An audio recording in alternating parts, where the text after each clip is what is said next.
Hi friends, காலையில் பசங்களெல்லாம் ஸ்கூலுக்கு அனுப்பிச்சிட்டு வீட்டு வேலையெல்லாம் முடிச்சுட்டு 11 மணிக்கு மேலே என்ன வேலைன்னு பார்த்தீங்கன்னா, இவங்களெல்லாம் கொண்டு வந்து தண்ணி காட்டி கட்டிட்டு தீன் வெட்டி போட்டுருவோம். மதியம் மற்ற வேலை பார்ப்போம். சாயந்தரம் 5 மணிக்கு பால் கறந்தது திரும்ப மேய்க்கிறதுக்காக இவங்களெல்லாம் பிடிச்சிட்டு போயிடுவோம். இவ பேர் சின்னவ. இப்போ இவ மாசமாக இருக்கா. இன்னும் ஒரு வாரத்தில் கண்டு போட்டுருவா. என்ன கண்ணுக்குட்டி போட போகிறான்னு பார்க்குறக்காக ஆசையாக வெயிட் பண்ணிகிட்ருக்கோம். இவ பேர் பெரியவ. இவளுக்கு வயசாயிருச்சு. இனி வித்தலான்னு சொல்லி முடிவு பண்ணியிருக்கோம். கொஞ்ச நாளைக்கு முன்னாடி சண்டை போட்டு கொம்பு உடச்சிட்டு வந்துட்டா. இவ பேர் மகாலட்சுமி. இவ சின்னவளோட 2வது புள்ள. இவளுக்கு வயசு 2.5 ஆகுது. இவ பேர் சரசு. இவ பெரியவளோட முதல் புள்ள. இவளுக்கு 3 மாதத்தில் ஒரு பையன் இருக்காங்க.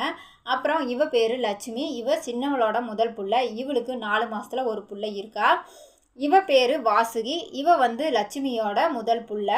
இவன் பேர் செவலையன். இவன் சரசுவோட முதல் பையன். இந்த கிராமத்து வாழ்க்கை எங்களுக்கு ரொம்ப பிடிச்சிருக்கு.